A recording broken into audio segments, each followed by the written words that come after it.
Hello RPG fans, we're back. It's me, Greg Delmage, and thank you so much for waiting patiently as I got personal life stuff done and out of the way so that way we can get back to some more podcasts. So without further ado, let's jump right into what's been going on at the website for those of you who for some reason haven't been paying attention.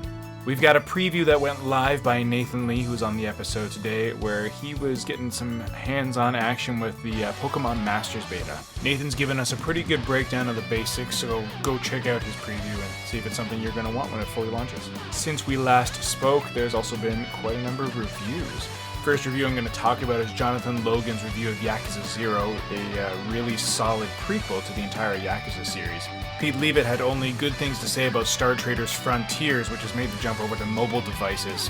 He gave it RPG fan editor's choice, and I definitely recommend checking out his review if you are into the whole sci-fi RPG kind of management thing.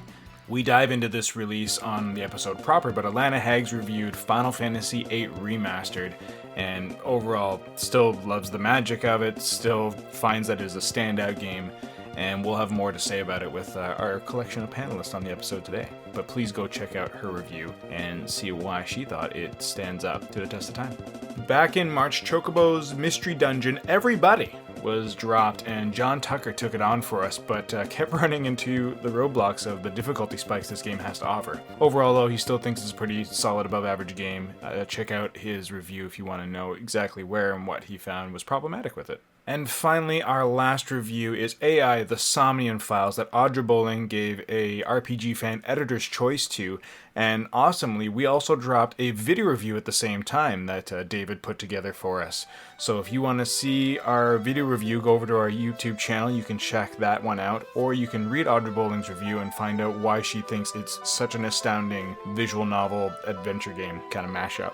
And since you're over at our YouTube channel anyways, why don't you also check out the recently dropped video review of Final Fantasy XIV Shadowbringers that Caitlin and David put together for us. And lastly, the music department is back with some more reviews for you. First of all, the Nier Orchestra Concert 1 2018 dropped by Blu-ray, and Patrick Gann took a watch and a listen to that and has only wonderful things to say about it. Nier has some stunning music, so go check out his review and see if tracking down this Blu-ray is for you. I took a little trip down memory lane and went to review the Final Fantasy Mystic Quest Remastered soundtrack that Sean Shefayansky and his team took care of over at the Materia Collective, and it's lovely. That game's simple, but the music's just charming. The whole game's charming, and it was just a joy to revisit. Patrick Gann was also listening to Shimigami Tensei If original sound collection that dropped back in June of 2018. It's a massive collection of music, so I can see why he definitely took his time with it, and I recommend diving into this extensive collection of music. Lastly, Mustin arranged a lot of fan favorites from the Squaresoft library and dropped it on The World is Square, which Alana Hags had the delight of reviewing for us. So if you're feeling, romantic for your childhood nostalgia of Square songs, check out her review and see what she had to say about it. And that, folks, is everything that's the latest and greatest. Hopefully you discovered something that you didn't know that we had dropped, and now get yourself into a nice, comfortable seating position, or however you like to consume your podcasts. I'm not going to tell you what to do. Here you are, episode 170 of Random Encounter.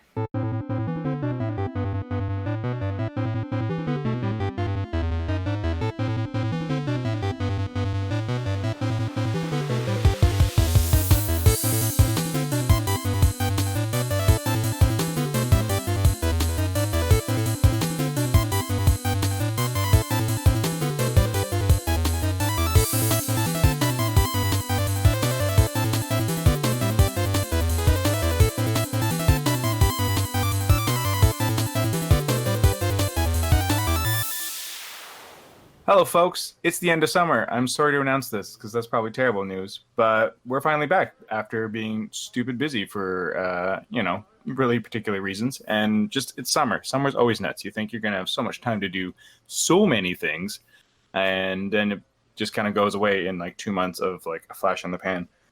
Because you're outside and inside, and everybody's doing all the things and doing events and dragging you out to weddings and hangouts and let's go get drunk, or if you're kids, let's go play games, whatever. It's a nutso time, and on one hand I'm glad it's done, on the other hand I'm sad to see it go. But we're here with more Random Encounter. It is episode 170. I'm Greg Delmage, your host today, and I'm hosting some lovely folks, some of which are new to the podcast, but who isn't new? Nathan Lee. Welcome back, Nathan. Hey guys, how's it going?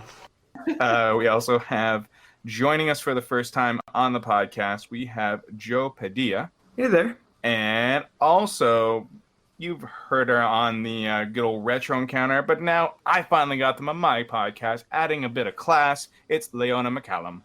Oh wow, class! I'm flattered.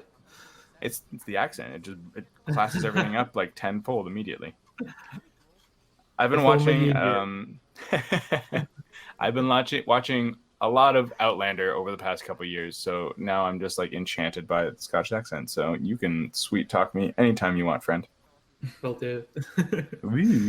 But welcome, everybody. Thank you so much for being on the podcast this time around. We've got a whole slew of things to talk about because we just had a Nintendo Direct dropped on us. And yeah, exactly. Woo-hoo. Yay.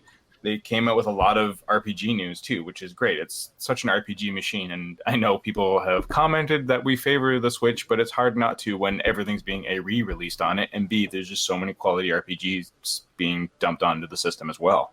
Mm-hmm. Totally. Mm-hmm. But for me, there's definitely some highlights. I mean, we'll go down the list and we'll get into things. But first of all, Trials of Mana is looking stunning. It's looking like they're doing it right. It looks so beautiful. I can't believe how beautiful it looks. Is this going to be an action RPG you might actually jump into, Leona? I might. you know me in action RPGs. I try. Well, I mean, like the original is, we talked about it on Retro not too many episodes ago, and like fell in love with it. My daughter and I have been playing it together. We're almost through our playthrough of it as well. But seeing it being remastered in a proper way, not what happened with Secret of Mana, it's just looking stunning, and I can't wait to get a release date on that because I don't think we have yet. It's still like nebulously 2020 sometime. There is an April release date. I can't remember the exact date, but yeah, it's coming out in April next year. Excellent. So happy birthday to me next year. I may be picking up the Trials of Mana remaster. It's more of a remake, it looks like. I'm wondering how they're going to iterate on the combat systems. I'm looking forward to them hopefully fixing some of the bugs that were in it. If they just translate that into this, that'd be really annoying. Yeah, I don't think they will put the bugs. Yeah, I don't think so because it's a remake, right? The guy made the whole game over again, so I don't think it'll happen. Well, exactly. Like it's not like they're going to be like, let's stay true to the original in this remaster as best we can, but also it's like, no, that's silly. Give us our Dex bonus back. Come on, make luck matter. And yeah, so that's going to be pretty fun, and it's just going to be an exciting way to see all these characters and classes brought to life in a very different light, and their mouths actually move when they talk, so that's pretty cool too, because we didn't get that in Secret of Mana remake, which was weird. So it's looking sharp. What else did we have on there? We had Return of the Obra Dinn, which was Obra Dinn just like a game on its own that we covered back in the day, or was it called Return of the Obra Dinn as well, or is this like a sequel? I'm not certain. So it's a standalone game. Came out in, I want to say, fall of 2018. Okay. This is from Lucas Pope, who is, I guess, people are kind of beginning to see him as a bit of an indie auteur. He made the game Papers, Please back in 2014. Oh, which is so good. Yeah, I haven't played it, but I have heard a lot about it. Same. And I've heard really good things about Obra Dinn. So there's a very interesting style to it that I think he was kind of taking from old kind of Mac games from like late 80s, early 90s, and sort of this weird static ant race sort of style. I'm super excited to see that on Switch, though. I'll definitely be a hazard and a try at that. It would translate really well to VR as well, which I feel like using the Switch VR, maybe that'd be a fun thing with that game, just with its walleye view and everything too. But it seems very much about immersing yourself in the world and getting into those nooks and crannies, which is we've had these like 3D environment adventure games for a long time, but this one, the style makes it stand out a lot with this gritty murder mystery kind of thing going on the ship. Mm-hmm. Well, that's cool. I look forward to hearing what you have to say about that, because I don't know if I'll get to it, since I like adventure games, but not enough that I have enough time to invest in them, unfortunately. But what I probably will, and hearing on the show, pre-show stuff, none of you are possibly into this, but I'm into Little Town Hero. And I'm super glad to see Game Freak finally having the time to kind of get outside of the Pokemon bonds and try something different. It looks also like a really nice, digestible, easy kind of RPG that my daughter can get into as well. Yeah, I was thinking that. Yeah, looks like it's pretty good for yeah. I don't know if it'll be for me or not. And that's totally fair. I mean, I'm interested to see how this whole idea kind of system works and like how that feeds into the story of like, are you reading the enemy's ideas? Can you read their minds and thus anticipate? Or is that how it's kind of reading, that you're reading what they're going to do and then you anticipate and break up their action? Like, how's that all going to go? Because I know you quote unquote fight with ideas, but it also looks like you're still fighting with weapons. So you make the idea to hit with a sword and then you do it, which is a weird, like, I mean, I thought I already had the idea when I hit the button. Yeah, it's like an extra step into hitting something with a sword. So I'm curious how that's going to get into like how they want to shake up the strategy, because it's clear they're trying to make a spin on how RPGs traditionally have worked, especially with it also seems to be a little like tower defense-y, I guess, because you're kind of not really going out in the world. Everything's coming to you and you get to kind of move around the town to different points to kind of defend and protect and enlist the locals. So it looks neat. I'm looking forward to getting some more details on it.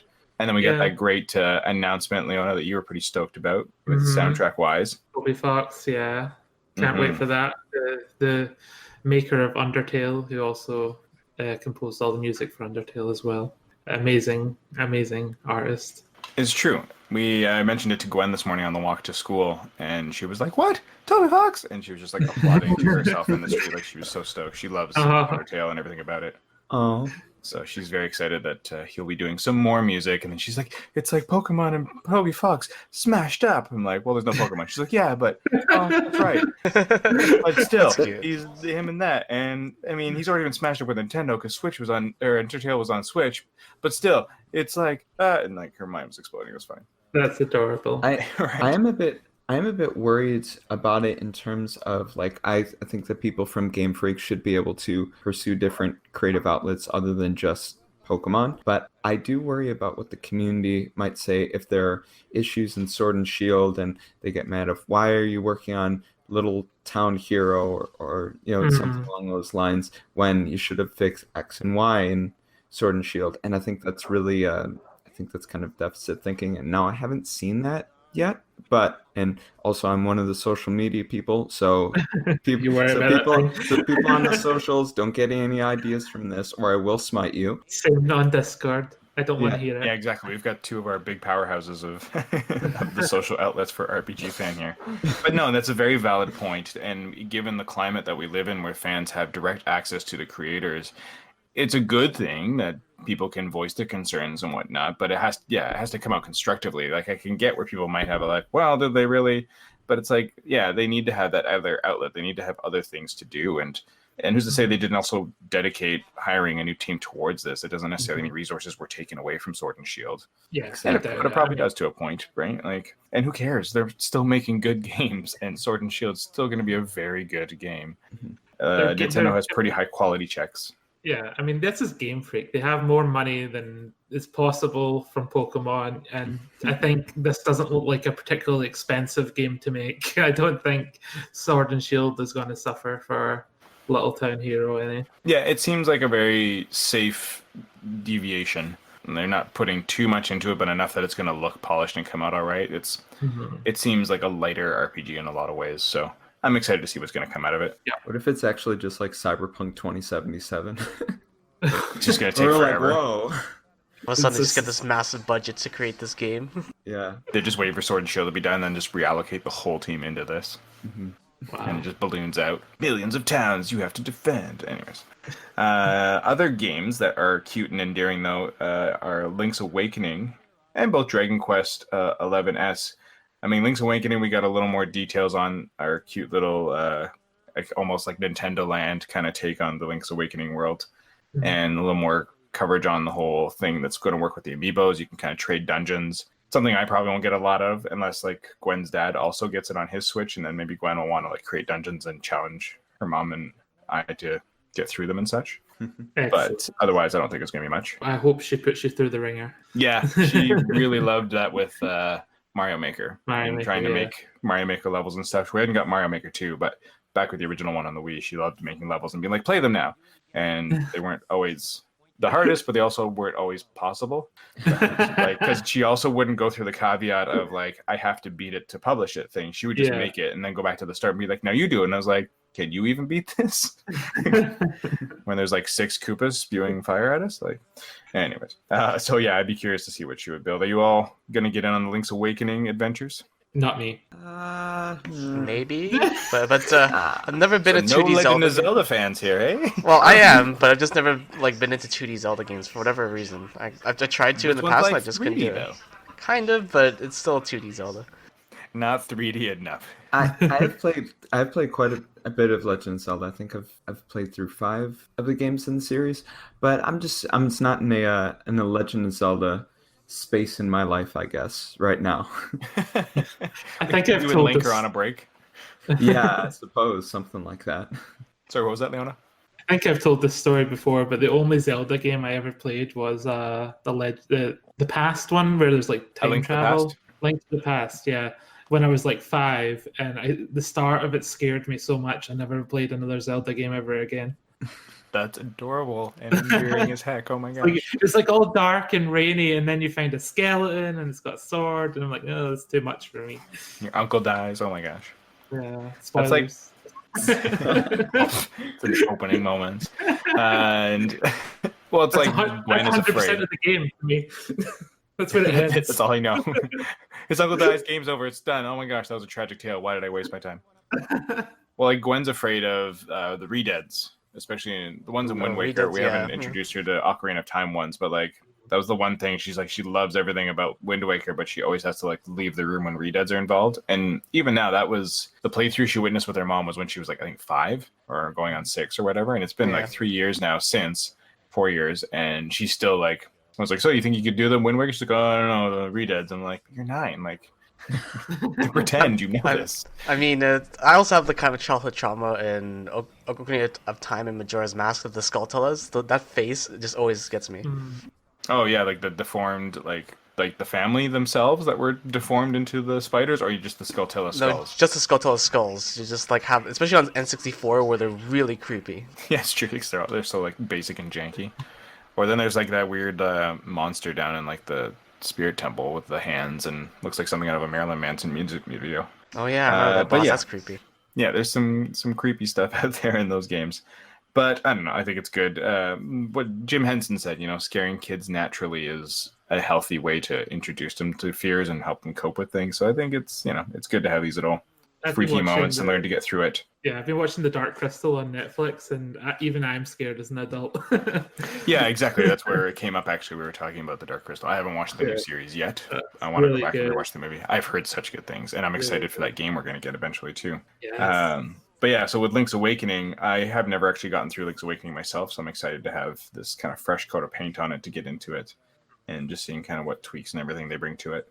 And I mentioned the other cute thing was Dragon Quest XI-S. Not that the game itself is cute, but I think it's cute that we get the whole like 2D experience. So we get to play it retro style if you want, and that's really endearing. Good idea. How would you all want to play it? I mean, I'd probably play it first in 3D, and then if I ever went back to it, like I might play it in 2D. I already played it a fair bit on PS4 in 3D, so I might just go like a lot of 2D stuff for the Switch release. I have never played a Dragon Quest game before.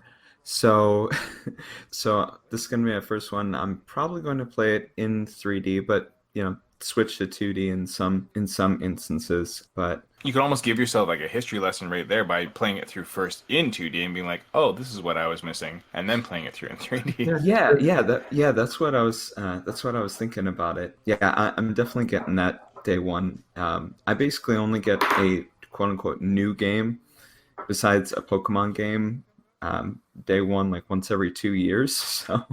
So I think this is going to be that game for me. Yeah, that's great. Come to Dragon we have to Quest. introduce you a gentleman named Mike Solosi. Yes, who may have Dragon Quest and how to introduce you best. Just did the New Retro Encounter episode with Dragon Quest. I've listened to a lot of the Retro Encounter Dragon Quest episodes, and I'm going to be listening to the newest one when I'm at the gym today. So yeah, I have a decent knowledge of some Dragon Quest despite never having picked up a controller and played it. So Yeah, it's pretty easy to come by around the staff here.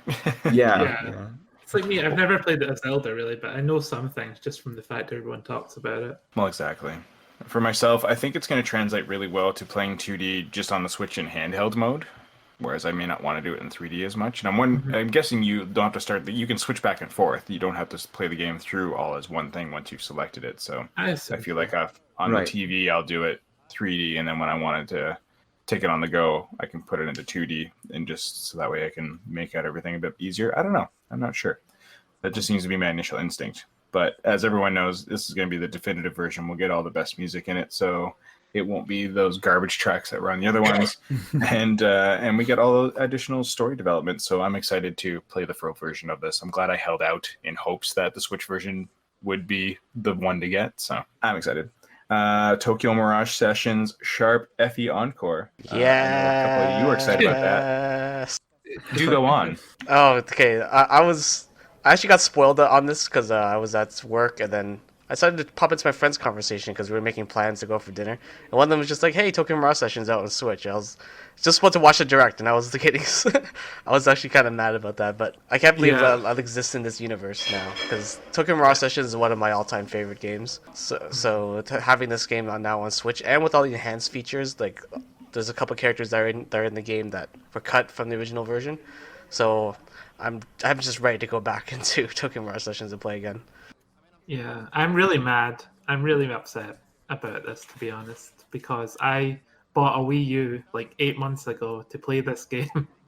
And Oh my goodness. they come out with the Switch remaster I never thought was going to happen.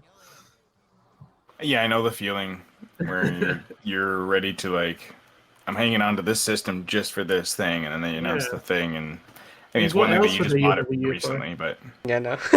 What else? Well, it's like, Mario Maker, but then they made Mario Maker 2 now, and then I'm just like, that Wii's looking like a lot more like a dust collector now. Yep. So that Wii's getting put away now.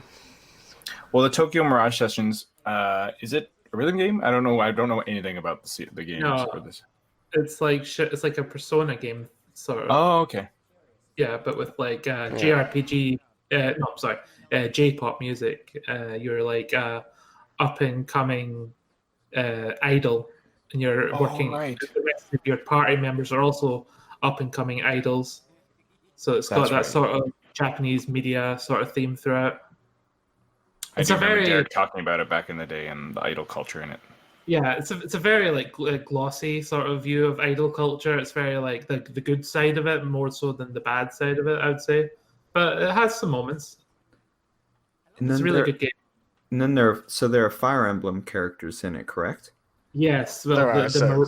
I guess you consider your personas in the game are the Fire Emblem characters. So you get like characters like Chrom and Tiki from.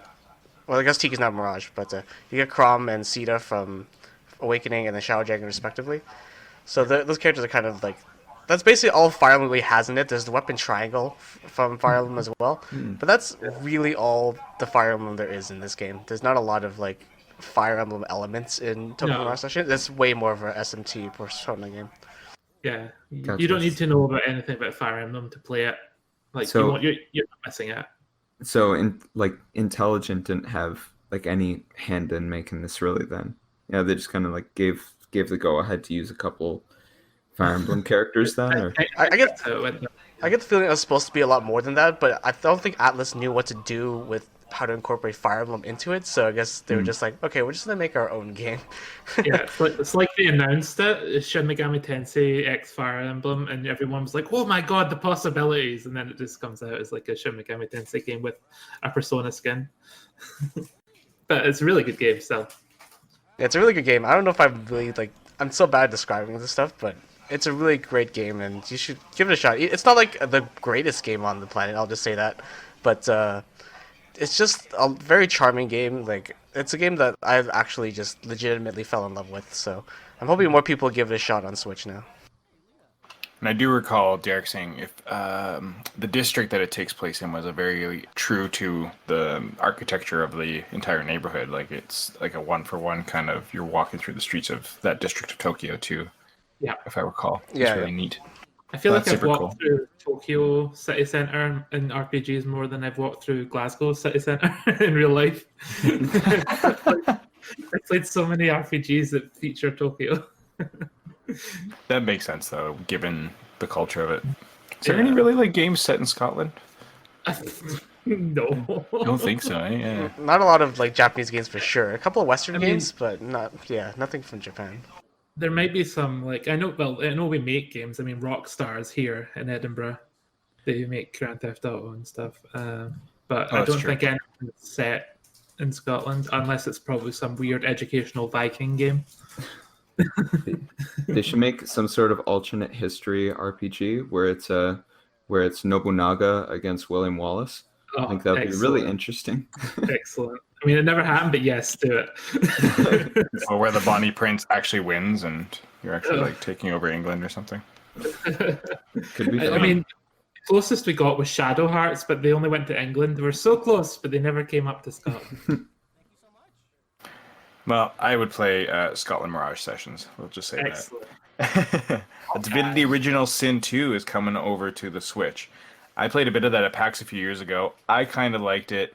I played it with Annette thinking she might be into it as well, and she wasn't because she's like, the game looked and felt kind of like her days of playing WoW, but it didn't play like that, so she just kind of bounced off it where she's like, and it's just the frustrations of, I don't have time to learn a new game that seems interesting and kind of what I should know. I feel like I should just know this, so she just was out, and I was like, oh, because it could have been a fun party game to play. Not party as in like Mario Party, but party as in just her and I could adventure together. But there's other things we could do with that. But it's a really nice looking game, and I'm glad it's coming to the Switch because, again, like the tactical RPG and action RPG of that kind of top down isometric setting, I think it's going to lend itself well to that. I haven't played Diablo on the Switch myself, and I don't think any of you folks have either. Yeah. No, I didn't. Yeah, I was gonna say, I'm like, it's not. I don't think you're all a part of the JRPG crowd at RPG Fan, so it's the wrong audience for me to bring up. I mean, I played Diablo 3 just not on Switch. I played it on PC. Gotcha. Very, very briefly though. I didn't really get into it that much.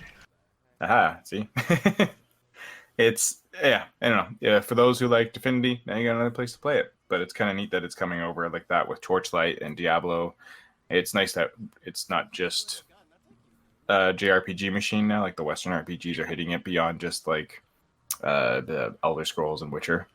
So it is really nice that's Divinity 2 Switch Edition. It could also come with cross saves for PC, which I think is like it's a big thing. That's really smart to let people just jump over.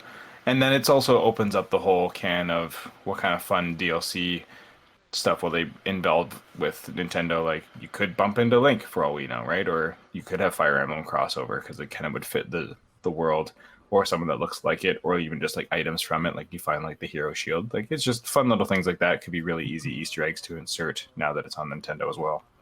And then what's finally hitting the Switch that everybody has been speculating for ages, and we knew it was eventually going to come, and there was like a data mine on it way back when they first announced all the Nintendo games on the Switch, and they found that the Super Nintendo controller logo thing was on there as well, so it was bound to happen. But we're finally getting Super NES games on the Nintendo Switch, which for me makes Switch Online so much more worthwhile. Yes, I mean, I was even contemplating it yesterday, finally getting it, so we'll see if I actually get it or not, but it's probably a selling point for me. Well, yeah, and especially like they have a lot of launch titles that were already on like the SNES Mini, the SNES Classic, which I have. So part of me was like, we'll see how the library expands. But getting Breath of Fire on there, the original, was kind of a draw for me because that's something I'd like to go back to. I've gotten through most of it back in the days of ROMing, and now I'd actually have a legit way to play it again, which would be really kind of neat. What's a ROM? I've never heard of it. You live in a very pure life, Leona. Just saying that for me. Just completely remove yourself from any negative talk of that conversation. You're innocent, totally innocent. I buy it. But Breath of Fire, I started on Breath of Fire 3, and I never got around to 4. But it was a great game, and I want to go back and see how the series all kind of got started. Are there any particular SNES RPGs that you're hoping kind of get brought back to life? Lufia 2 should be on there, I think, because Whoa, that'd be a fun deep cut.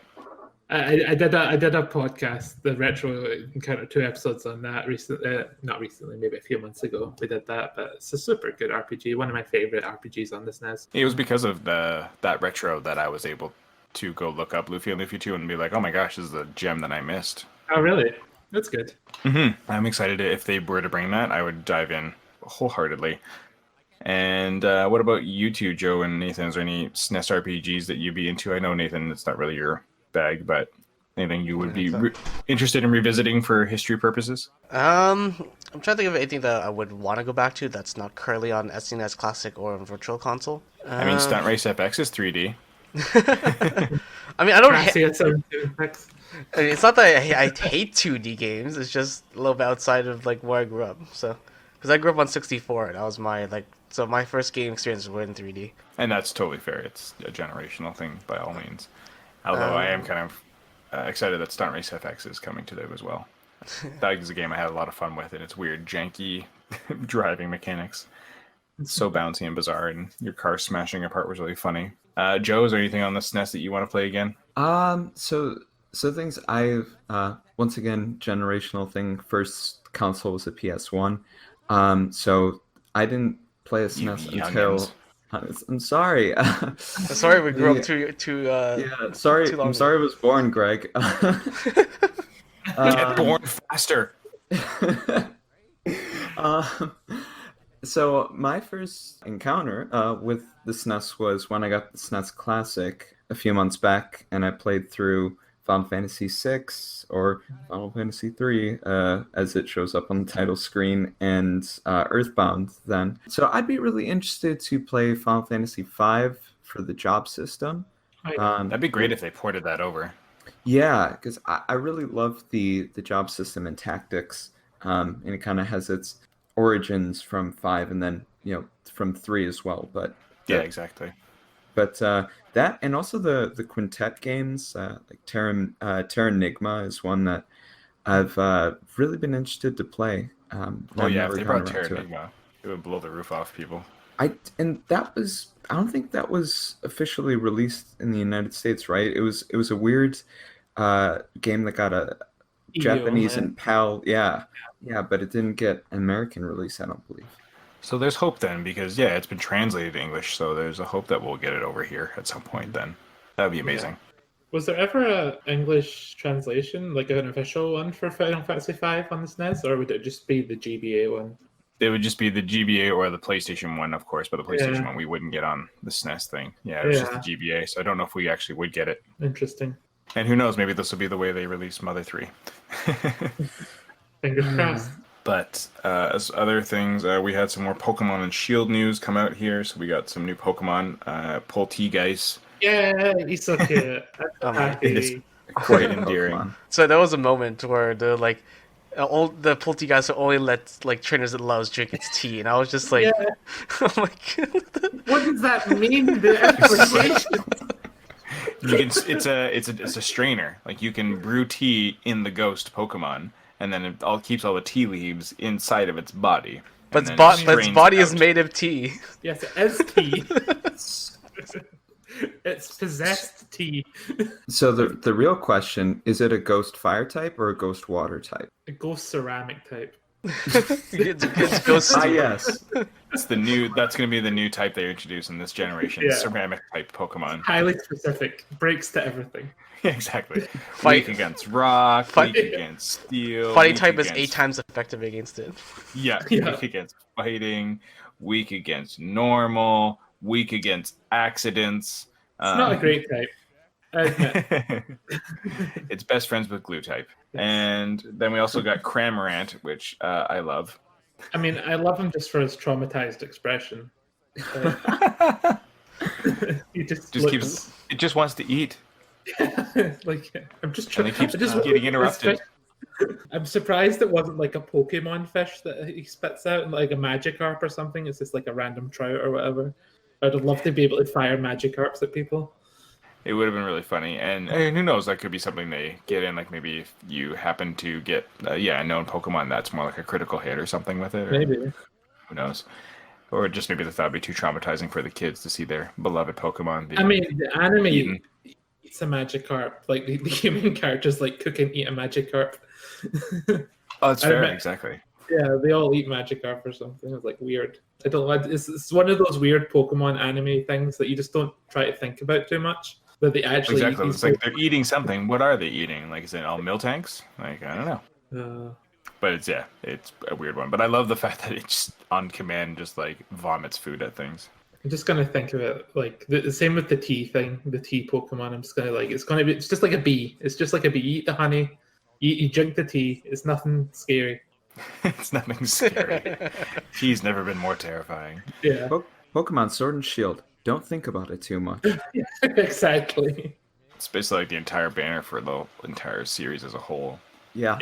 Yeah. Don't read into it too much. You hear Oh, that, dear. Peter? Yeah, no kidding. They're digital. We're not doing this for real. And I don't think we got... Well, yeah, there was the camp thing. That was the other big news thing they dropped too, is that you can go camping with your friends and you can play with each other's Pokemon and you can use cat toys and stuff, it looks like, basically on everything, and to varying degrees of success. A lot of them I saw in the video were swapping them away. I guess you just...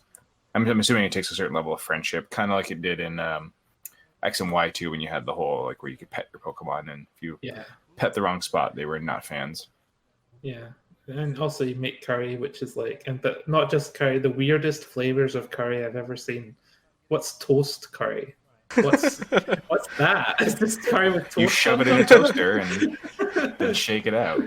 Never heard of that. It's like sausage curry. I'm like, I don't think that's a traditional Indian curry or anything. It's a traditional Galar curry, okay? Yeah, well, that's something. Like, Apparently, it's obviously English Galar- curry. Exactly. Like Galar is supposed to be based on the UK, not England. The UK. I said it. So they're like, what's the national food of the UK? Ah, yes, curry, which is true. And like, what else is British? Sausages, toast. Put it all in a curry. Well, I mean, if they're going to make a Pokemon game based on the UK, you have to keep the Imperial trappings. Like you can't not have that. So I just assume that they're going to be like, oh yes, this is the curry that came from the Galar region and nowhere else. No colonies are harmed in the making of this curry. Oh dear.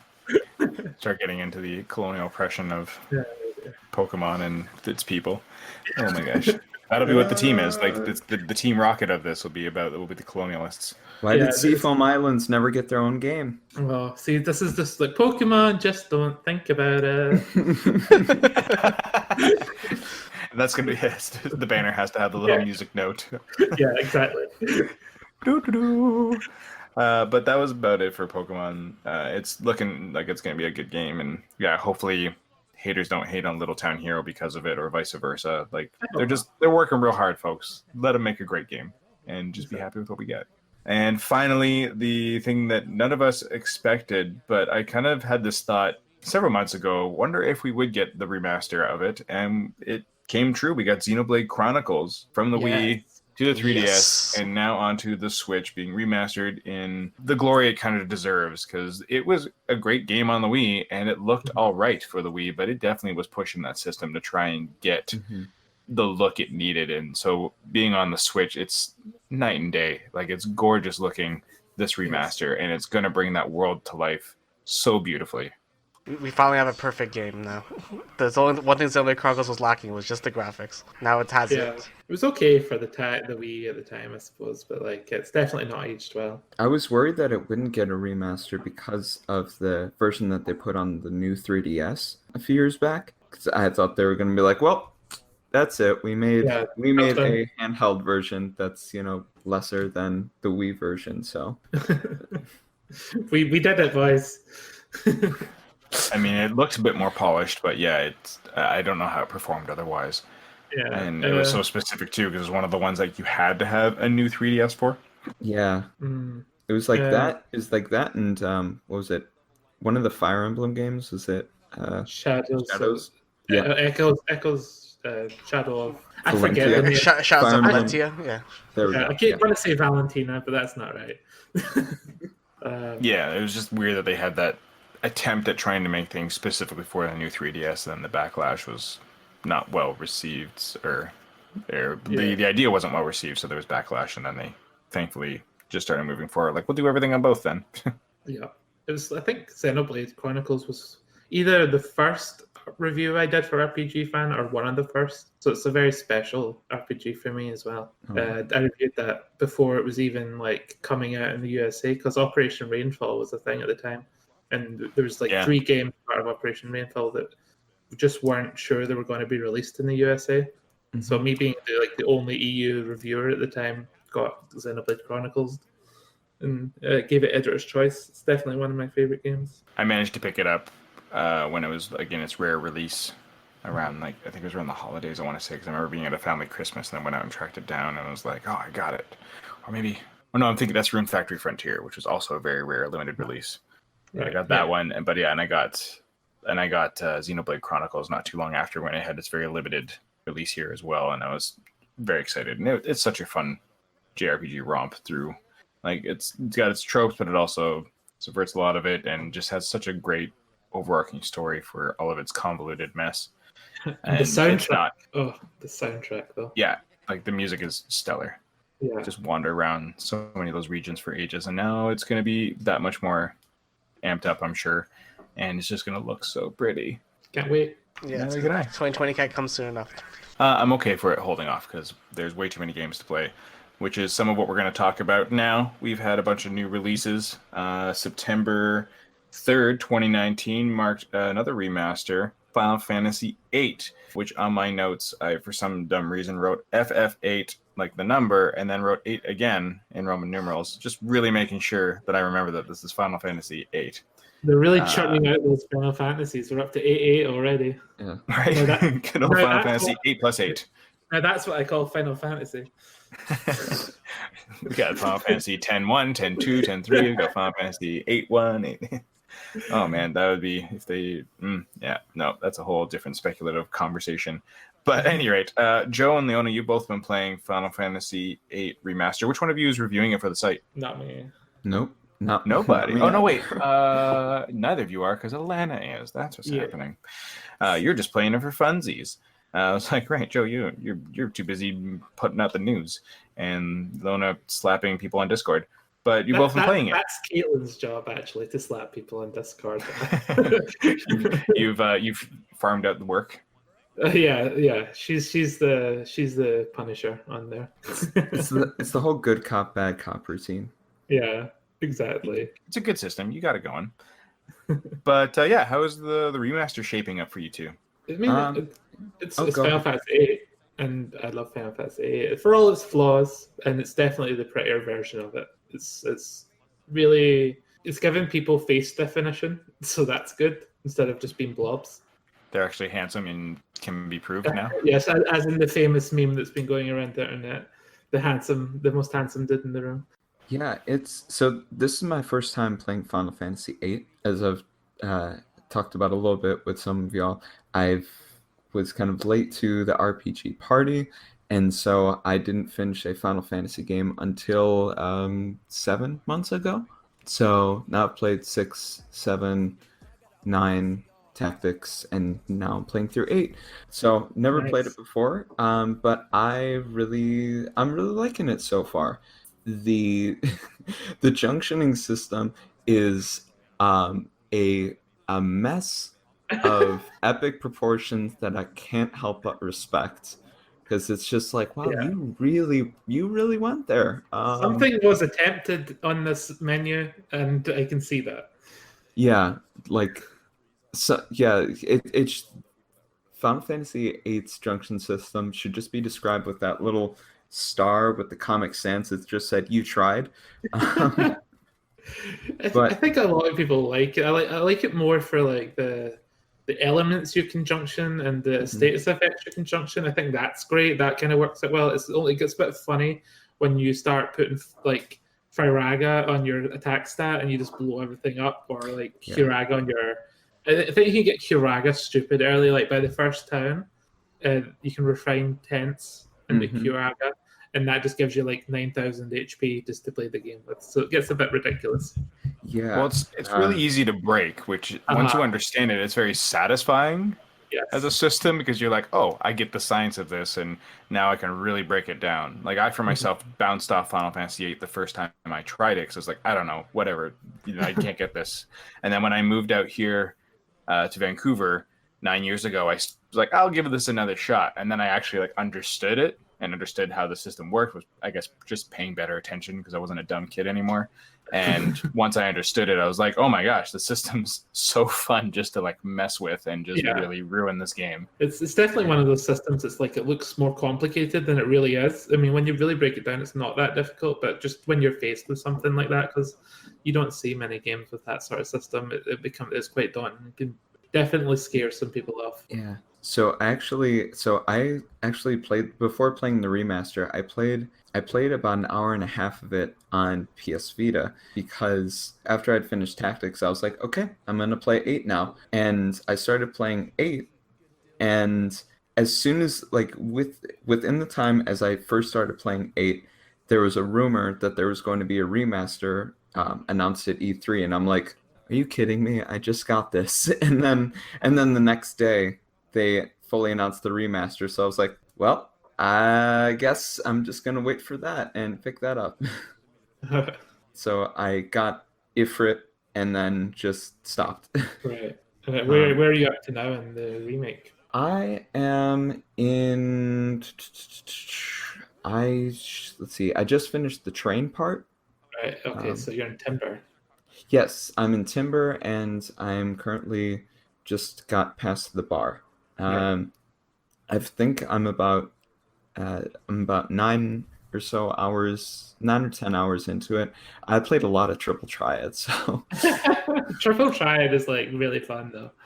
It's weirdly addictive. It is weirdly addictive, and you just get like the most amazing prizes from it if you refine the cards. It's like the opposite of Final Fantasy IX's card game, which is pointless and dumb, and you get nothing for it. Yeah, except for the one story beat, I was like, I'm enjoying this, but I have no reason to actually play it. But then with this one, this morning I got the Angelo card from Watts, and and then if you refine that, you can get 100 elixirs, which is kind of game breaking, but those character cards you only get one of though, but you do get like amazing. Like I always refine. I play the card to refine the cards. Yeah, so and I'm trying to do the Queen of Cards quest as well, but I tend to go through games only looking at a guide when it's like, oh, there's an important side quest that I'm gonna miss or something. But you cannot do this without. No, I don't know what they were thinking. I mean, it must have been to sell a guide at some point. This whole I wonder. The official FF8 guidebook that just tells you to go to play online. No, wait, that was the Final Fantasy IX one. Oh yeah, guidebook that just tells you go to play online, and then it's terrible. Oh, that was rough. Yeah. Yeah. But they were trying to market that money. How do y'all who've played it or played it in the past feel about the story in it? So far, I'm pretty interested. I don't know a whole lot about it. I had the dream sequence with Laguna. Does that pronounce it? Laguna? I say Laguna, but Laguna? Okay, like Laguna Beach. Okay. Yeah, that's how I say it anyway. Yeah, it seems very interesting, and I'm seeing some of the themes that are starting to kind of come up in it. It's interesting to see essentially a mercenary group with Balam Garden and Seed, but it's headed by Sid, who seems to have some sort of ideology, because he's saying, I want to help out this resistance group against the Galbadian forces. So, and for not much money. So I don't know if that'll change or what's going on there, but I'm interested. I don't want to say too much about the story to spoil it or anything. Sure. It's definitely one of the Final Fantasies that's maybe the most wild ride you go on in the story. It definitely goes places goes some crazy places. Whether they're good or bad places, but they definitely go there. Yeah, and it's got a lot of drama for drama's sake sometimes. Like it's very much after school special 90210 kind of vibe with its cast and how they all try and sort through their emotions and each other's relationships and all that sort of stuff in a different way than 9 or 7 did on the PlayStation. Like I had a friend ages ago that would say like Final Fantasy 7 was like your typical anime. Final Fantasy 9 was like, your Saturday morning cartoon, and Final Fantasy 8 was like the emo after school special. And he was not really all that wrong. so it is basically Laguna Beach then. It all comes back around. Whatever. But yeah, it's got a lot going for it. I was surprisingly into the story myself when I went through it the second time and actually understanding it. But fun fact, when I got to the very end of the game, I wasn't quite ready for it. But I somehow managed to scrape through. I just didn't know, oh, this is it. Oh crap, I did not prep my party right. And I managed to get through. And then when I went through and I got all like the cutscene at the end, everything was gibberish that was coming up in the text boxes. And I was like, oh, maybe it's just some sort of weird, bizarre dream sequence. I don't understand. Cool. And then I went through and I was like, okay, I guess it's done. And it wasn't until a few years later I decided to look it up on YouTube, and like just my copy somehow had glitched out at that point. So it all just scrambled the text. So I was like, I didn't know what was happening. I love the idea that you thought that Final Fantasy VIII is so wild that it could have just been gibberish in the game, and you were like, yeah, that works. That fits the game. And that's the thing, is it didn't seem out of context for the game. I was like, yeah, that's the screwy ride I just went on. Not Evangelion quite levels, but it's there. Yeah. So that's what you've got to look forward to, Joe. Final Fantasy VIII, Metal Gear Solid 2 edition. Featuring Evangelion applause. Yes. You did it. You finished. And it's not that bad. But yeah, it didn't seem too out of the norm because of how like all the story kind of works around itself and the wonkiness of it. It was like, yeah, that's what this is. Cool. And then I figured they might explain it. I was like, no, I guess they didn't. But yeah, I came to find out I was just glitched out. All right. Which is a really weird specific glitch. But I don't know how I found it. Right? Don't know if I'll get to 8 Remaster just yet. I don't know. I'm one of those people. Same with like the Xenoblade Chronicle Remaster. I have a hard time with certain ones if I already own the game and my system still works just fine. And I personally don't have an issue with the graphics. The only thing that attracts me is the same thing that I liked about Final Fantasy IX is the quality of life improvements. That they're there, right? Like the boosts and stuff. Did they put those into this? Yes, they do. They are. And it makes it nice for you just wanting to like plow through the story and not think too much about how to grind and set up your characters if you want. Like I like those little quality of life things depending on how you feel like playing the game. Exactly. It definitely improved Final Fantasy IX because Final Fantasy IX's battle screen transitions took about at least a decade each one. So having the speed up option for them was so good. It's less of a problem in 8, but you can still use it for that. And it's like, yes. Well, and even just the espers or whatever, the summons are. And then you can't get the boost by smashing X and breaking your thumb. Getting blisters in your thumb, try to get Eden to go 255. It's such a neat system, but at the same time, you're just like, in the very narrow window you have it, and then now with the speed boost, so you're going to be like, boom, do it, and then turn on the speed boost just to get through the rest of the animation. Yeah, I mean, I will say this about Final Fantasy. It's definitely got, like, the summons I probably like the most in it. Like, it's got some weird eclectic ones, and some ones that have never appeared again, I don't think. Like Quetzalcoatl? Sure. Like, what was wrong with Rama? What was wrong? Or brothers, or, we need more Cactuar as a summon again. I'd love that. I think actually the Final Fantasy VII Remake is going to have Cactuar as a summon, or was it Tonbray? Oh, amazing. I can't remember. But I saw I like Diabolos. Diabolos was cool. He had great abilities to junction with. He was really good. And there was really Doom Train was brought back because the Doom Train was in 7 as well. Yes. Am I wrong? No, he wasn't just 7.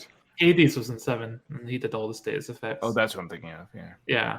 And then there was the bull as well, which I guess Brothers kind of was aping on. But yeah, there's that bull summon in 7 that you never saw again. Like Kijata or whatever. Kijata, that's the one. Yeah, Brothers are comic gold. Yes. They're so goofy. So you're saying, Joe?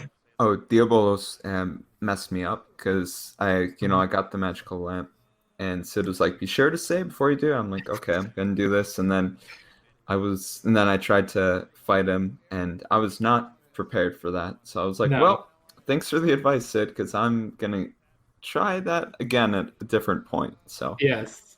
It's a good thing you listened to the advice.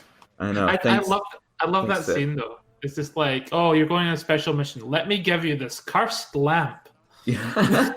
that has no It's relevance. very important. I just have cursed items lying around that I give to students. You're my favorite.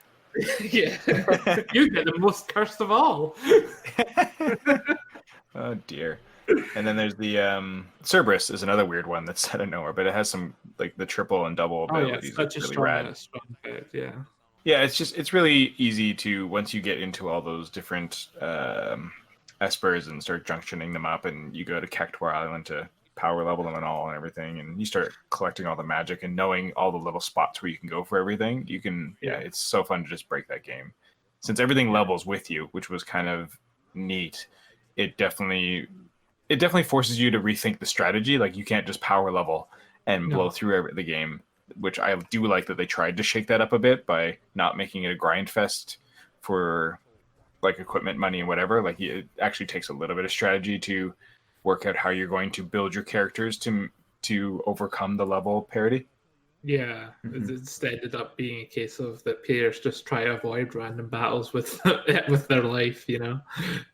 Once you get is it Diablos who gives you the no encounters power? Yeah, but we also have a button just for that right off the bat now. Like what's the point? Yeah, so it's kind of nullified as like encounter none ability, which was highly necessary. Before. Sorry, spoilers for you, Joe. Oh, I already knew about it, so okay, it's all good. Yeah, try not to get into too much story points, but abilities, I guess. GF's a free game. What was that? GF's Guardian Forces, that's the name. Oh, what? Yes. Sorry, Guardian Force, that's what they're called. Oh, yes. Girlfriends. Not espers. Girlfriends. I summoned my girlfriend, yeah. I summoned my waifu, Shiva. Which the Shiva model, and that's really cool. Like I like the design really cool. change on it. I think the Final Fantasy X Shiva is my favorite Shiva. She just like snaps her fingers and like everything pulls up. Or is that 8 as well? Does she also do that in 8? 8 does it as well, I think too. Okay, so that's like a thing she does then. But she's so. I mean, she's not a motorbike, but.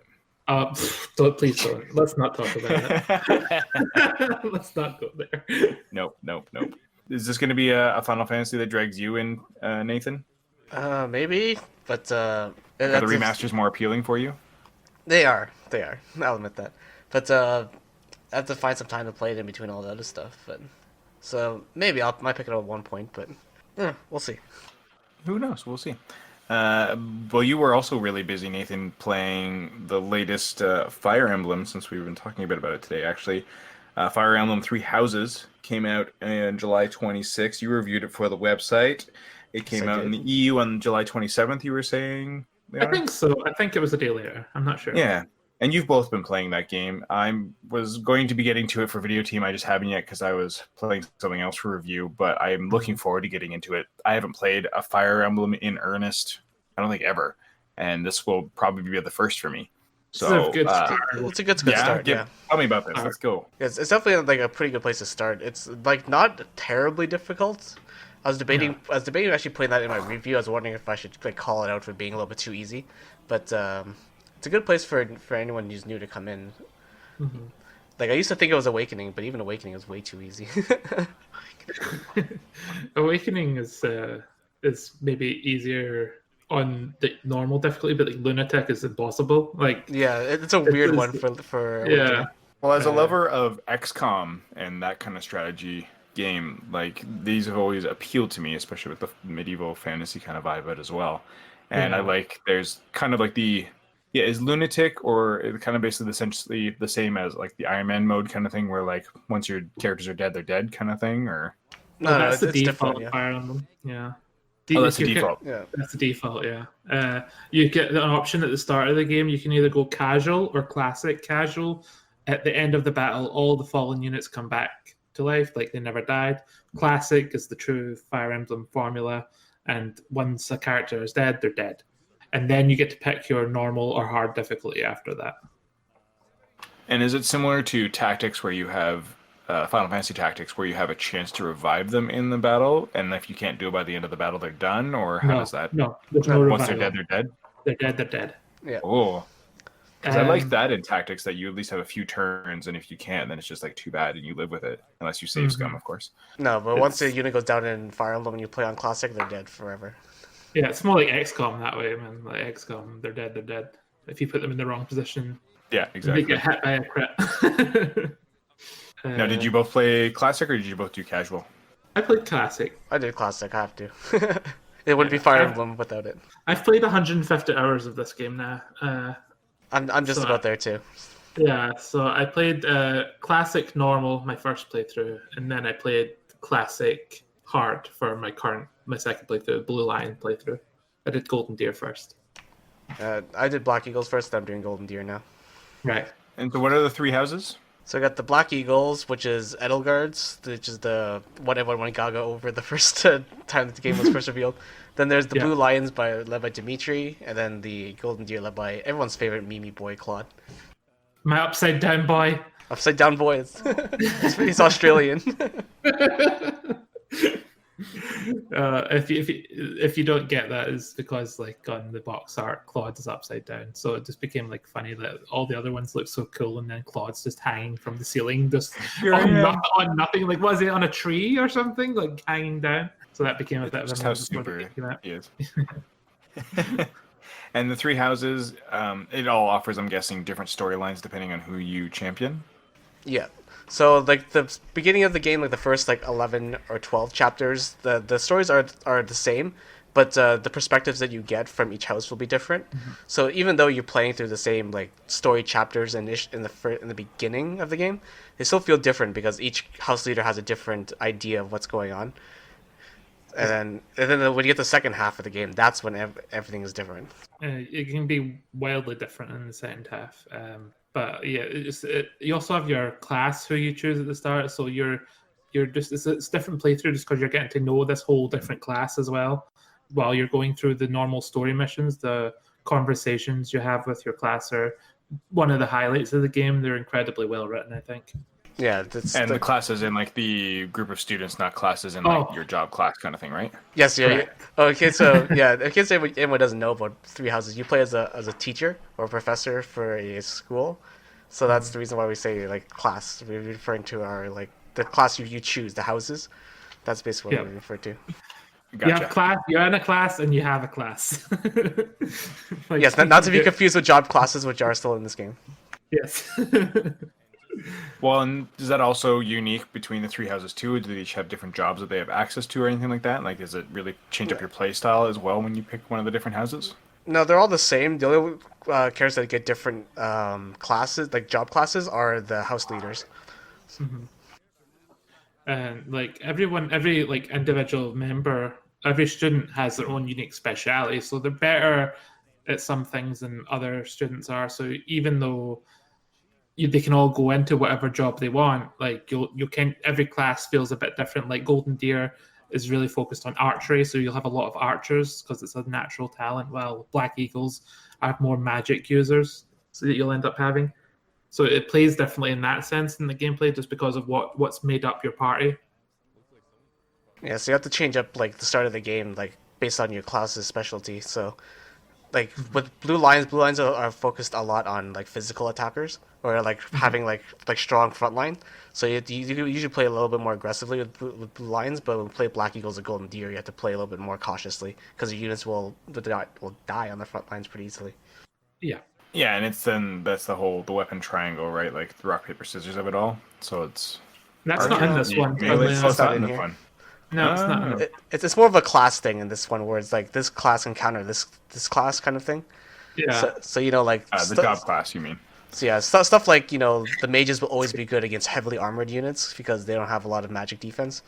Like our archers will be good against any unit that can fly. So stuff like that. Right. It's kind of like I've been playing Wargroove again lately as well, and yeah, there's just different units are good against different things and weaker against others based on like it just how it makes sense. Like a mage will blast an aerial unit out of the sky. Same with archers will have a bonus against them as well. But yeah, when you face them against like a mounted horseman. Like it's going to not tear gonna through your mages and your archers and won't end well. Yeah.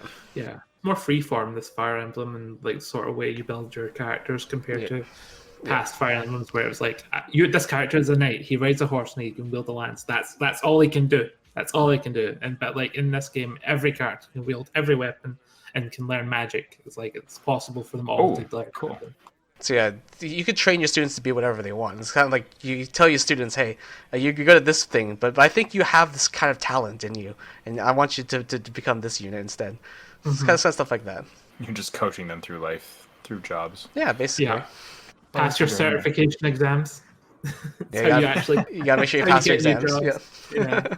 You have to pass your exams. And how you're saying the interactions with the class is some of the best writing. Like the story itself is really engaging. Not to get too spoilery, of course, but it's worth getting through for that as well, not just the gameplay.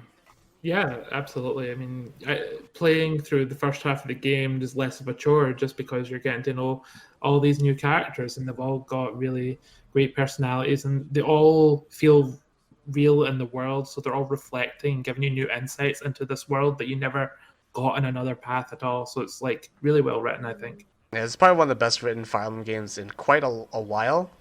Especially when we come off of like stuff like Fates and Awakening also wasn't like the best writing wise. I just had fun with like the Awakening just in general, but not the best in terms of writing. But this is like really well written. Like I still think a couple of characters are some of the best written I think I've ever seen in Fire Emblem history.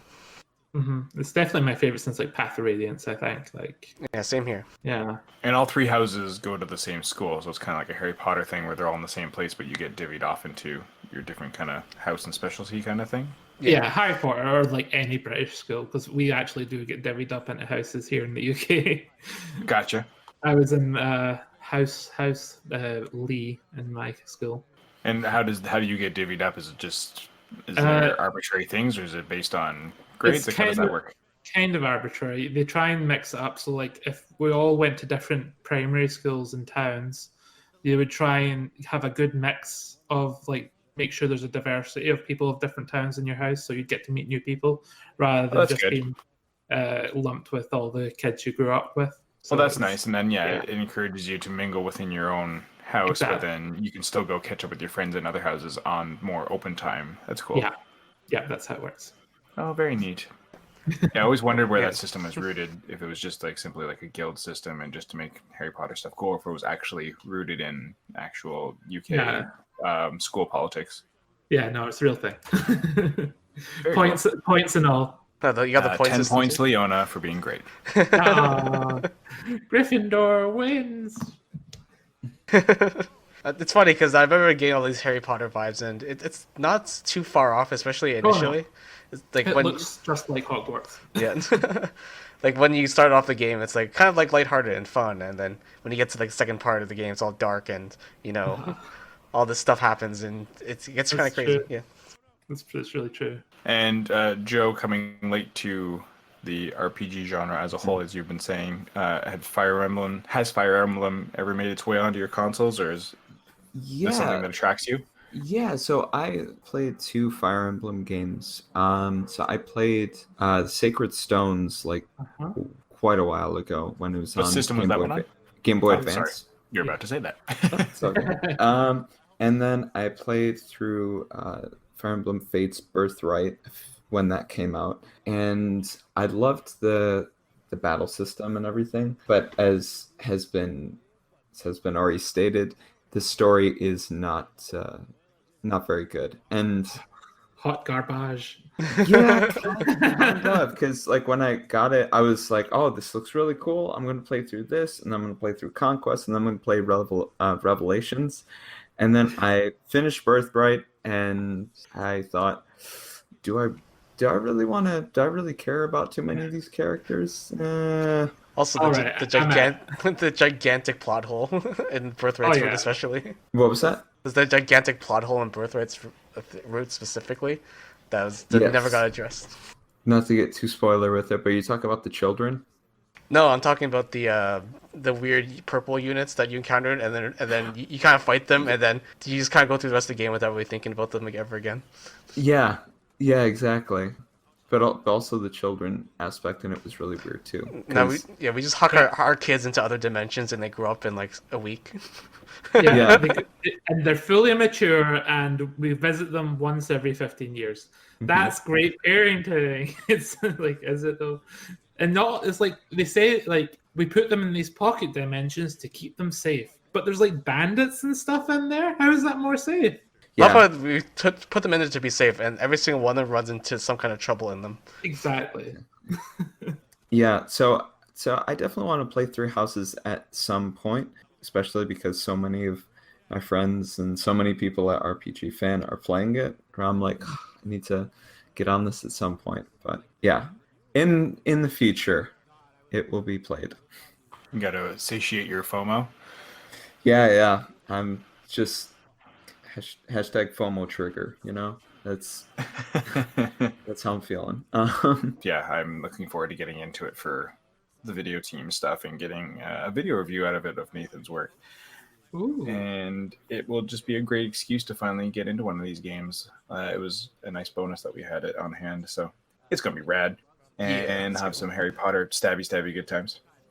Exactly. I mean, there's a little bit of that in Harry Potter, I suppose, but not to the same extent. Not enough. Not enough. Now, in the age of DLC and such like that, do you think they're going to introduce a fourth house via DLC at some point? Will that shake up the dynamic too much and kind of ruin things? They actually have a fourth route in the game, so there's 3 houses, but there's 4 routes. But I don't want to go into like the specifics of why there's 4 routes. Totally fair. There's also story DLC that they've planned. We don't know what it is yet. I was hoping we'd hear about it in the Nintendo Direct, but I guess that was wishful thinking because it's next year. Yeah. But we'll see. I just want them to expand on Black Eagle's route, which is the route I did, because it's a little short, and I feel like there could have been more to it. It's not a great starting route. Like, I wouldn't say Black Eagles is the best route to start with. I'd say either Golden Deer or Blue Lions are better to go through your first playthrough with. Yeah, especially Yeah. Especially because I got stuck with less chapters to play overall, because just the way Black Eagles route just has less chapters. So I had less renown to work with for New Game Plus. So I also kind of got messed up my New Game Plus playthroughs now. What does Renown do? And so Renown is something you earn from doing quests or like other missions, like side missions. You could get Renown will allow you to, in the first playthrough, will allow you to upgrade. There's statues in the game that give you stat bonuses or allow you to like learn certain things faster. And then when you get to New Game Plus, Renown is used to. You basically start New Game Plus like as in like you start the game over, so you have your old levels back. You have your old levels. You have no support conversations, but you can use Renown to unlock old support conversations. So you can recruit characters faster, or you can have stat bonuses with that character early on. So it just makes the game a lot easier. But because I had less to work with, that also means that I kind of had to start from a lower point than I would have liked to, because I didn't have enough Renown. Should have done the extra quests. I did every single extra quest I could, but because Black White Eagle's only 18 chapters, I kind of got stuck. Yeah. Oh well. Well, indeed. That's what you get for not choosing the deer. No, it's my punishment. It's your own fault. You choose anything but the deer, you get the horns. I don't know. Oh wow. The antlers. No. No. It's okay. And you all never came back on a podcast again. No, thank you though. Like you've sold me on both these games in a lot of ways. I mean, again, FF8 is more. I will see how I feel, because again, I don't mind mushy Squallface, but Fire Emblem Three Houses I'm super excited to get into, and it's just been simply because I've been planning a wedding and everything else going on that I haven't really had time to dive into it. And then I've also been playing the Moonlighter DLC Between Dimensions for review, but I'll get into talking more about that later, because for now we're running a bit long for today, and it's been a good talk about some good stuff, and I'm glad we got all these really. I mean, I am cautiously glad that we have all these great games on the horizon too from that Nintendo Direct. So there'll be way too many things to play. Yeah, exactly. The wallet hurts, especially for this month. There's so many good games coming out in September. Yeah, what is I guess this month's gonna be bananas. I'll start with you, Leona. What's your most anticipated game for this month? AI Somnium Files from the maker of 999, Virtue's Last Reward, Zero, Time Dilemma. It's a futuristic detective adventure visual novel game. It's really, I love everything that the director of 999 has ever done, so I'm really looking forward to that. It was delayed. It was supposed to be out by now, I think, but it got delayed by an indefinite amount of time. But I think it's coming out this month. Yeah, it's definitely jumping out soon, unless there's some sort of last minute issue. I think we're going to be seeing it on shelves or in our digital shelves very shortly. Mm-hmm. Joe, what are you most anticipating release wise, whether you get to play it or see it played? Yeah, so I had mentioned Dragon Quest XI, that I'll be jumping into that as my first Dragon Quest game, which is going to be really great because I've the week after that I have both my birthday and my sister's wedding, so going to be off work for a few days, and when it's not going to be wedding stuff, I'm just basically going to be playing Dragon Quest XI. So that's super exciting. Yeah, that's probably going to be taking up most of my time then. And how about yourself, Nathan? For me, it'll be Dragon Quest XI as well. So that, like, I actually never managed to fully complete the PS4 copy I have. So, but I like all the new stuff they're introducing in Dragon Quest XI's Switch release. So I'll be playing that again. So it's enough for you to double buy? Yeah, nice. I mean, I double buy games all the time. It's just something of that. It just does things for me. I don't know. I always see a new version of a game. I'm just thinking, even though I haven't beaten the game yet, I kind of want it again. And that's fair. I mean, it's not super consumer friendly. Like, I can only hope for the PS4 release and maybe the PC release as well that they do go back and patch in some of these additions. I mean, they obviously can't do the whole 2D, 3D swap over thing, but at least patching in the better soundtrack and also adding in all these character stories as DLC would be nice. But because it's just, it's not favoring the consumers, where it's just like, well, how come if I buy that system, I get everything? But for the ones where I bought it before it came out, how come I can't get that as well? Even I'll pay money to get that extra stuff, but it's but if you just don't even give it as an option, that's rude. Yeah, I agree with that. I guess we'll see what happens, I suppose. For myself, for September, I mean, in Dragon Quest XI-S, I'm really excited to get back into Dragon Quest again. But Link's Awakening, I think, will be the thing I snap up first. I mean, it really comes down to price at this point, because, again, having just done a wedding, lots of money went elsewhere. So I had plenty enough to spend on with paying back all those debts and everything like that. And then, of course, Pokemon's next month, I think, as well. So get that coming out soon. But I think Link's Awakening is what I'm going to get into, just also for time as well. I know it's going to be a quicker, more digestible experience in a shorter amount of time. Won't be as big of a time sink as Dragon Quest XI while I try and get caught up on so many other life projects. But we'll see what goes down. I've got my name in the hat for reviews, so that might also happen as well. Who knows? But we've got a lot of good stuff to look forward to, because, I mean, beyond just those two games and AI, what else do we have coming out this month? I mean, for me, it's not something we cover, but Daemon X Machina comes out this month that I'm looking forward to. Oh, that's true, too. Yeah. I mean, outside of RPG coverage, there's a few big hits coming as well. Yeah. Daemon X Machina has been looking really neat. I never got around to trying the demo. I've had it on my system, but I just haven't bothered to play it yet. There's a new demo coming out soon that will improve upon the old one, so I might as well just download that one. I think it comes out today. And, I think, because it was, or was it yesterday? It was the day, I thought they announced it was coming out the day after the Direct. It might have been. I could be mistaken. Yeah, and it's cool that you can carry your progress through into the next one. So either way, I'm looking for a mecha game that's not disappointing like Left Alive was. So. Oh my god, I think Daemon X Machina will probably be. I could safely say it'll probably be better than Left Alive. Yeah. I am into that. Well, thank you so much, all three of you, for being on the podcast with me here. My pleasure. Yeah, I appreciate getting you in for first timing. I hope I did okay. Oh, you were great. As were you, Joe. You're both welcome back, as always, on the podcast. And Nathan, it's always a joy to chat games with you and your enthusiasm for them all. Yeah. I'm going to remind you all listeners that you can email us at podcast@rpgfan.com for any comments, questions, complaints you may have about the show.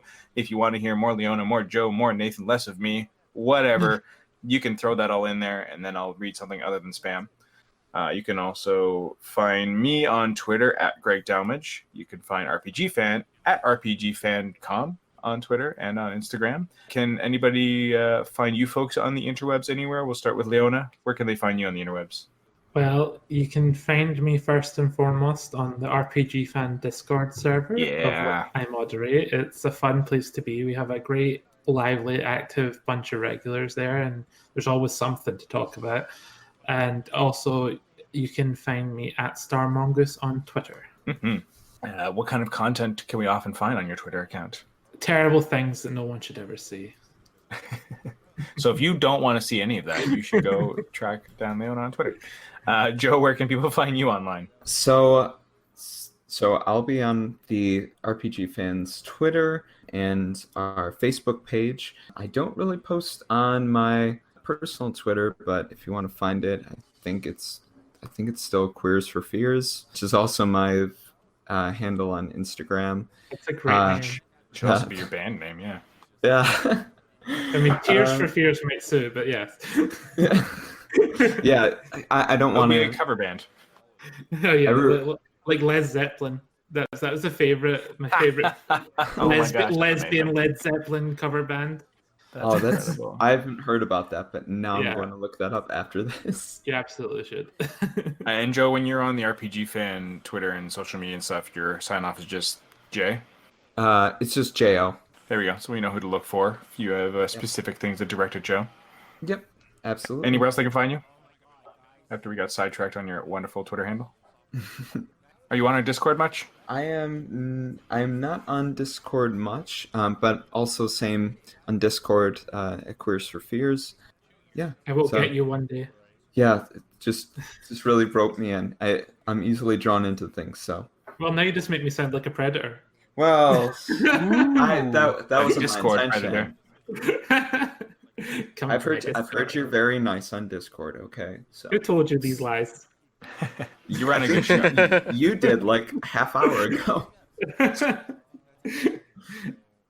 all part of the predatory instincts. Nathan, where can we find you on the interwebs?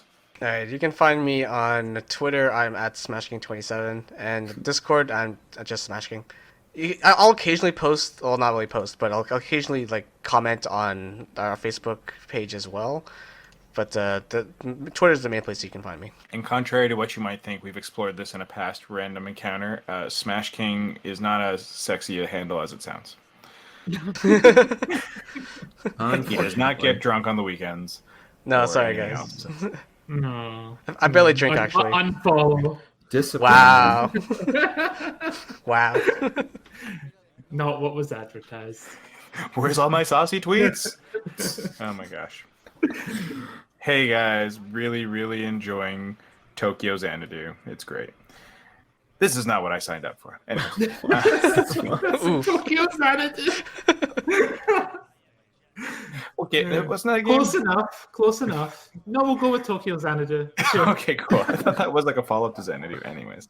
Could have swore that was a thing not too long ago. Who knows? You know what? I'm going to go look at you for more Jade Cocoon posts, okay? Oh, you do that. Okay. Who's your favorite Jade Cocoon monster? The little devil one.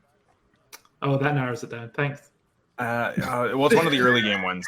I've only seen early game footage. I can't remember its name, but he's just like a little red devil. It's like one of the earlier ones the you catch in the jungle. Lich, yeah. Gotcha. Yeah. Yes. I like how they dance. Someone has actually played this game. Wow. The first. I haven't played it. I've watched gameplay of. I would love to track it down though, since you've extolled its virtues, and then I saw a bit of it for the this game gaming stuff. I was like, this game looks cool, and how did I never know about this? So thank you, Jesus. I mean, yeah, it's just a nice spin on. I feel so affirmed. You feel seen. You're welcome.